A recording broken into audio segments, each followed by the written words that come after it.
안녕하세요. 현실주의자입니다. 구독자 여러분 안녕하셨습니까? 최근 시장은 딱히 특징이 없습니다.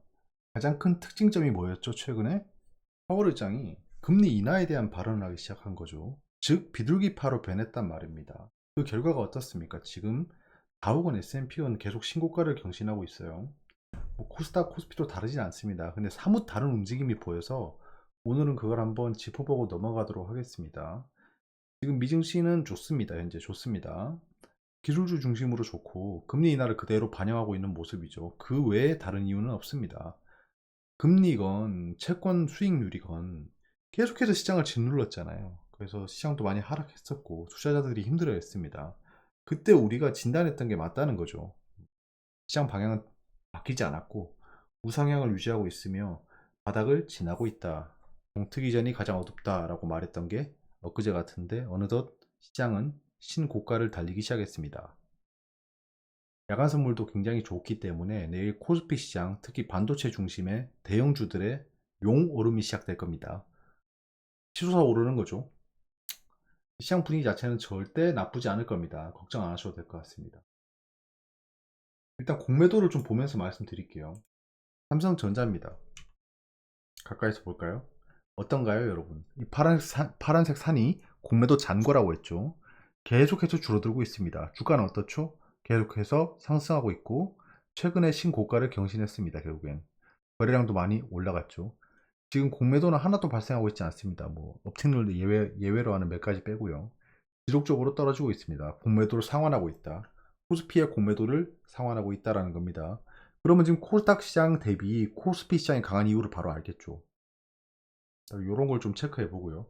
그럼 하이닉스는 어떨까요? 하이닉스도 신고가를 경신하고 있습니다. 거의 뭐 역사적 신고가를 경신하기 직전이죠. 경신했나? 네, 이거 한번 확인해 봐야 됩니다. 이때 공매도가 치솟을 때만 해도 이때 블락들이 발생했었죠. SK하이닉스 망했다라고 했는데 저는 여기서 팔고 나왔어요. 여기서 팔고 나왔는데 지금 제가 팔았던 가격보다는 20-30% 정도 더 올라 있습니다. 제가 조금 일찍 판 감이 없잖아 있는데 그때 당시 제 판단은 좀 포트폴리오 제 편이었기 때문입니다. 마찬가지로 공매도 잔고가 줄어들고 있습니다. 삼성전자와 SK하이닉스를 그냥 특징을 말씀드리면 호재건 뭐건 다 떠나서 일단 시장을 대표하는 종목이고 외국인들은 지금 코스피 시장에 삼성전자랑 SK하이닉스의 공매도를 상환하면서 코스피 시장을 들어올리고 있다는 게 보여집니다. 뭐 삼성전자랑 SK하이닉스가 뭐 이뻐서 매수하는 거일 수도 있겠지만 시장을 좀 매수하고 있다는 특징을 좀 보시면 될 것 같습니다. 포스코홀딩스를 한번 볼까요? 포스코홀딩스 최근에 주가가 좀 어렵죠. 2차전지 관련주라서. 2차전지 관련주는 다시 한번 말씀드리지만 여기서 시세를 거의 분출을 다 했고 조정을 오랜 기간 보일 거다라는 의견을 견지하고 있습니다. 그럼에도 불구하고 제가 지금 왜 2차전지 관련주인 포스코홀딩스를 홀딩하고 있냐고 하면 쇼트 커버링 때문이죠. 지금 아직도 공매도 잔고가 많이 남아 있습니다. 근데 포스코홀딩스는 슬금슬금 공매도를 상환하고 있어요. 그러면 2차전지도 공매도 상환의 타겟이 된 걸까요? 에코프로를 보면 거의 뭐 줄고는 있지만 최근에 낙폭에 비해서 공매도 잔고가 많이 줄지 않았습니다.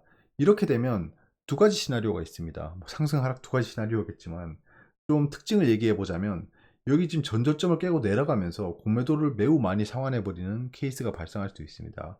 그러면 이 트랩 스윙을 참아내고 다시 한번 반등을 기다리는 게 전략이 유효할 수가 있겠죠. 제가 일단 최후의 기대하고 있는 전략은 이겁니다.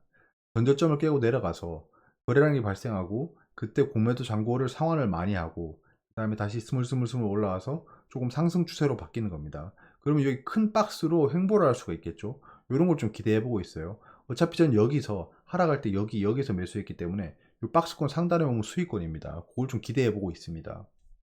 전고점까지 올라가는 시나리오도 계속해서 생각해 보고는 있습니다. 공매도 잔고가 굉장히 많기 때문이죠. 그리고 에코프로 BM을 볼까요? 주가 위치가 완전히 다릅니다. 완전히 다르죠.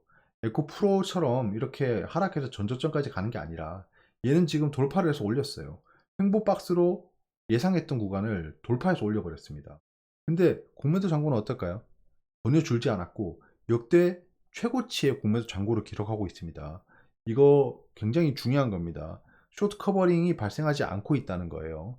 2차전지 관련주는 쇼트 커버링이 발생할 정도로 낙관적으로 판단하고 있지 않다는 겁니다. 공매도가 금지되어 있음에도 불구하고 쇼트 커버링 세력이 들어오지 않는다는 겁니다. 즉 자신 있다는 거겠죠. 이 주가는 높고 더 하락할 거다라는 게 여기서 보이는 건데, 그런데 만약에요, 그냥 주가의 그 내재 가치랑 관계없는 움직임이 발생한다면 공매도 세력들은 어떻게 대응해야 될까요? 말씀드렸다시피 숏 스퀴즈가 발생하는 상황이 있습니다. 자연스럽게 공매도를 손절하는 거죠. 그런 상황이 발생할 수도 있다라는 가정이 있습니다. 2차전지 관련주가 그렇게 급격하게 무너질 거라 생각하지도 않고요. 근데 차라리 급격하게 무너지는 게 나을 수도 있습니다. 빠른 손절을 할 수 있으니까요.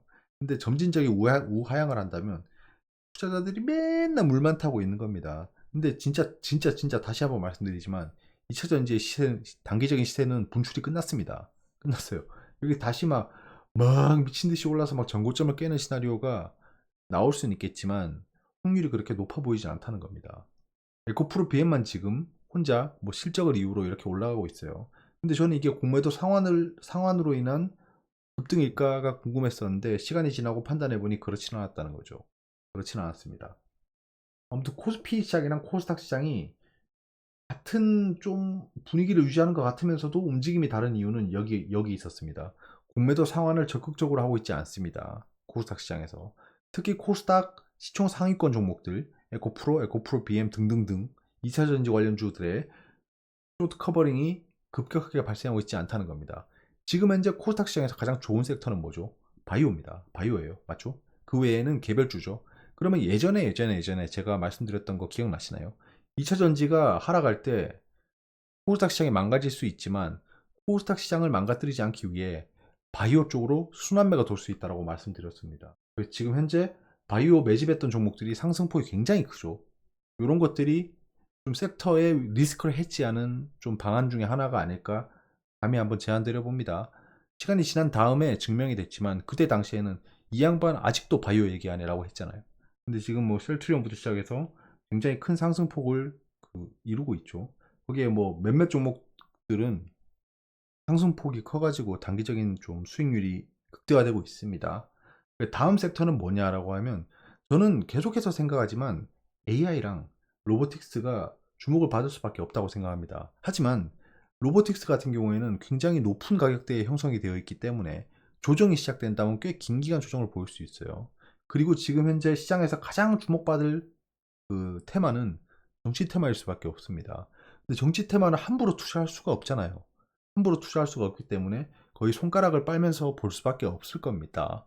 전 그 손가락을 빠는 상황을 좀 해지하기 위해서 늘 정치 테마 시즌이 되면 조금이라도 좀 정치 테마를 미리미리 매집해서 좀 상승을 조금 누리고 그냥 팔아버리는 전략을 취하고 있죠. 이때까지 그게 뭐 틀린 적은 없었습니다. 그래서 이번에도 좀 조심스럽게 소개드렸던 거고, 그리고 막 찌라시 같은 거 보면서 매수하시는 분들도 있던데 그렇게 하시면 안 됩니다. 찌라시는 정보를 참고하는 용도인 거예요. 아, 지금 현재 종목이 이렇게 급등락을 하고 있는데 그 이유가 이거구나. 그럼 나중에 좀 관련 종목들이나 그 해당 섹터가 움직이면 그 이유를 바로 알 수 있겠죠. 왜냐면 내가 알고 있으니까. 그 차원에서 제가 지속적으로 공유드리고 있는 것이니까 뭐 카페라든가 그 다음 SNS에서 확인해 주시면 될 것 같습니다. 여기까지고요. 내일 시장도 잘 대응하시기 바랍니다. 이제 곧 금요일이기 때문에 너무 좀 뭐 공격적으로 대응하지 마시고요. 주말 또 푹 쉬셔야 되니까 내일은 좀 가지고 있는 사람들의 영역이라 생각하고 좀 천천히 지켜보시면 어떨까 합니다. 오늘도 감사드리고요. 다음 시간에 뵙도록 하겠습니다. 감사합니다.